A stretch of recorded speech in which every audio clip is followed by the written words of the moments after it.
This is now the fourth video on our discussion about vectors. The prerequisite for understanding P1 vectors is that you hopefully have some understanding of the previously discussed vectors. Let's dive in. P1 bacteriophage is a cousin of the P2 phage we saw in the lambda interference system. The lambda viruses are limited to a 50 kb genome. The P1 viruses can go till 100 kb. The concept is not super different in that we still use them in the context of E. coli. But why care about this particular virus? You may have heard of the Cre-loxP recombination system. Well, it was discovered in the P1 bacteriophage. P1 vectors are usually developed as an upgrade from lambda-based vectors or cosmids. The upgrade is from 50 kb to about 100 kb. I'm hoping you understand the concept discussed in my previous videos. In addition, I hope you have some superficial understanding of the lac operon. I have a video on that too in case you want a recap. I will discuss the two classic P1 vectors, namely NS582 and 8010 SacB2, and then one P1-based artificial chromosome. Most of the time in this video will be spent on NS582. If you understand how this one specific vector works, everything else is easy. NS582 is named after its inventor, and it was the first public iteration of the P1-based vectors. This vector has two LoxP sites. For easy tracking, I will number them 1 and 2. This vector has two antibiotic resistance genes, one for ampicillin and the other one for kanamycin. Interestingly, the plasmid has three replication origins. One P1 plasmid origin, one PBr322 plasmid origin, which is simply the col-E1 origin. The third origin is the P1 Lytic origin. I will discuss the P1-based origins in a moment. Importantly, the vector has a PAC site, which again comes from the P1 vector, and it serves as the signal for DNA packaging. The final piece of the vector is the cloning site. For the sake of ease and consistency with the previous vector videos, I will pick BAMH1 as the example. The NS582 is a fairly large 16 kb vector. Let's talk about the three replication origins. Two of them are from P1 virus itself. When a P1 virus infects a bacteria, you expect that the viral genome in its life cycle gets integrated into the bacterial genome in this phase of lysogeny, which is also called a prophage. We saw this in P2 virus as well. Well, P1 does not integrate. The prophage cycle of P1 virus DNA is a non-integrated form that propagates like a plasmid. And this is where the two origins of replication come into the picture. The P1 plasmid origin maintains the prophage viral genome in a circular plasmid. This circular viral genome plasmid is maintained similarly to the F plasmid at unit copies. The other origin is needed for the Lytic life cycle switch from lysogeny. So it is activated under specific conditions to increase the plasmid copy number so that a lot of P1 viruses can be made in a bacteria. So P1 Lytic origin is inactive when virus production life cycle is off. I will talk more about the Lytic activation later in this video. The third origin is based on the col-E1 plasmid. It is the dominant origin of replication which maintains the P1 vector at around 20 or so copies. Specifically, Lytic is inactive by default and the unit copy origin is independent of the PBr322. So PBr322 origin is dominant over the P1 plasmid origin. The NS582 propagates at 20 copies and not 1 or 2 copies. The other small concept to understand is the Cre-loxP system. Here's a crash course on the Cre system and what you need to know to understand the P1 vector. Cre is a recombinase enzyme which binds to the DNA sites called LoxP. NS582 has two LoxP sites, so it is important you understand how this all works. Take this DNA for instance, which has A, B, C locations with two LoxP sites facing in the same direction just like NS582. The Cre enzyme will bind to the LoxP sites and bring the LoxP sites together. The Cre recombinase catalyzes a recombination event at the LoxP sites. And you can think of the LoxP sites being split in the middle and reattached to the other LoxP. As a result, you form a circular DNA that removes the B DNA portion. And the portions A and C are brought closer to each other. Notice the half and half mixed colors of the resulting LoxP sites.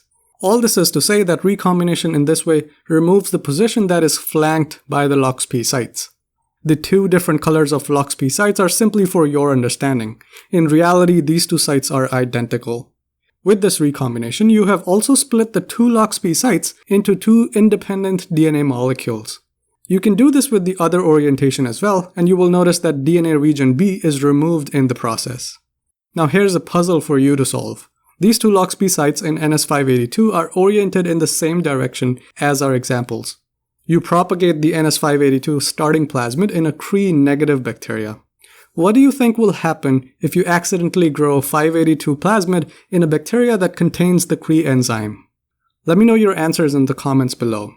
Just so you know, Cre-loxP recombination has a lot more rules, but they're not important for this specific discussion.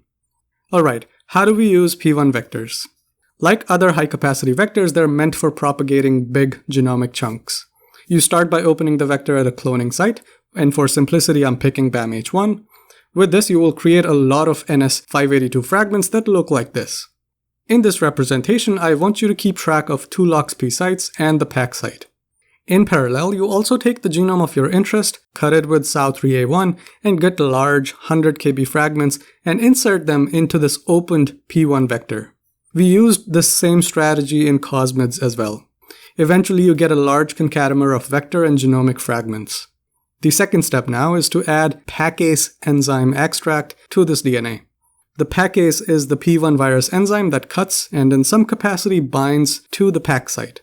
In this schematic, we have two PAC sites, and if the enzyme cuts at these two sites, you will generate a piece of DNA that will look like this.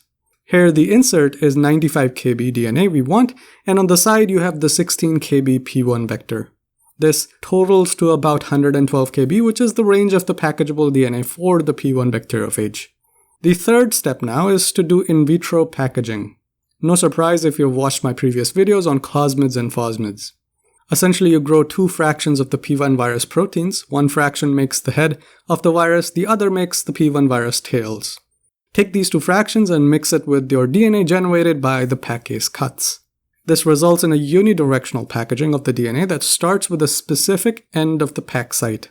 And say in this example, this end is the starting point. So the unidirectional packaging starts with that site and extrudes DNA into the virus head. This process of packaging of P1 virus DNA is called head-full packaging. Essentially, the virus head can be filled up with approximately 110 kb DNA. This in vitro packaging leads to the assembly of a P1 bacteriophage, which you can use to infect any host bacteria. As a result of infection, the virus DNA is injected into the bacteria. This injected DNA is the linear packaged DNA containing our 95 kb insert. On top of this, the bacteria must be expressing Cre recombinase. The presence of this enzyme and the LoxP sites in our DNA leads to the process of Cre-loxP recombination between the two LoxP sites. If you remember my Cre-loxP crash course, the outcome will be the removal of the internal portion of the DNA in a circular form, which is about 110 kb. It has the insert we want, a P1 plasmid origin, kanamycin marker, and P1 Lytic origin. Since P1 Lytic is inactive, the P1 origin now is the dominant origin that maintains this plasmid with our insert at a unit copy number. The other byproduct of this recombination is the linear DNA containing the col-E1 origin and the ampicillin marker with the LoxP site. Being linear makes it susceptible to exonucleases, so we eventually expect to lose this DNA. Through the entire process, we have essentially replaced the LoxP site, PAC site, PBR322 origin, and the AMP region with our insert. And now is a good time to introduce the P1 Lytic origin of replication, which, as I mentioned earlier, is used in the natural context of virulence. The unit copy number of this plasmid can be increased by activating the Lytic origin. This origin is actually similar to the PBR322 or col-E1 origin.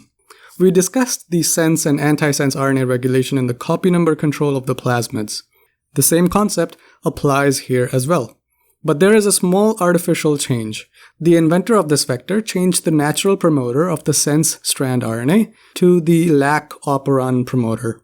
This means the bacterial host must be expressing lac-I protein, which will bind to the lac promoter and turn it off, therefore keeping the Lytic origin in a dormant or an inactive default state because the sense strand cannot be transcribed.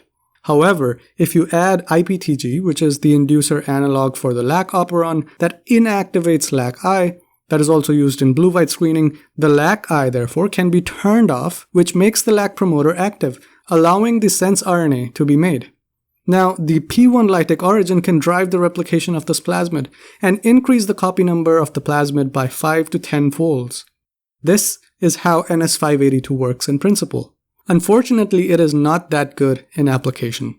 For instance, you can have cases with no inserts, smaller inserts, or even larger inserts. All these suboptimal inserts make the application of this vector a problem. If you have a small insert, then the packaging will continue to the next available PAC site. Because the viral packaging depends on the total DNA it can fit into the head, it does not care if you have more molecules being packed. This means you may pack 2 different inserts into a single virus head, if the insert is small. If you care about genomic mapping, then having 2 inserts in a single virus will mislead your genomic mapping experiments. On the other hand, if you have longer fragments inserted, you will move the PAC site much farther away, and the packageable DNA you will obtain will be much larger than the 112 kb. The head may become full before you even get to the second LoxP site. This means the packaged DNA may have 1 LoxP site missing, and if this DNA is injected with 1 LoxP site missing, well, then the Cre recombination cannot happen because you need 2 sites for it to work. This means you cannot generate a circular plasmid, and if it cannot be circularized and remains linear, it will be degraded by exonucleases. Now, what if you had no insert, or an insert that was extremely small? In such a case, you will pack a concatemer of NS582 plasmid itself. The virus then ends up with many 582 copies containing multiple LoxP sites. What do you think will happen if this concatemer ends up in a bacteria? I asked you earlier what would happen if NS582 came in contact with Cre. Well, that same situation exists here, but here instead of 1 copy, you have many copies of the plasmid. I hope you will be able to answer this question. There are many other problems with 582 that I won't talk about, but realizing these issues led to the development of a second P1 vector called 8010 SacB2. 2 big changes were made. The ampicillin was replaced with an adenovirus fragment. You can think of this fragment as a stuffer fragment. That is where the first half of the name of this vector comes from. The second change was that the cloning site became part of a SacB gene. This is where the second half of the vector name comes from. This iteration gives us a 30 kb long plasmid. It is big because of this large stuffer fragment. The primary focus of this vector is on SacB. I mentioned SacB in selectable markers under the synthetic lethality example. It encodes for the 11-sucrase enzyme. If the bacteria takes sucrose, it is digested into glucose and fructose. The fructose part is further polymerized into a complex sugar called fructan, also named levan. Levan is toxic. It accumulates in the periplasmic space of the bacterial membrane, resulting in death. So active SacB in the presence of sucrose as food means death for bacteria. The 8010 vector uses a SacB marker, but the rest of the strategy to use the P1 vector stays the same. Step 1 is to cut with BAMH1, but as a result now, the SacB gene is split into 2 units, making it non-functional. So the packageable genome has inactive SacB.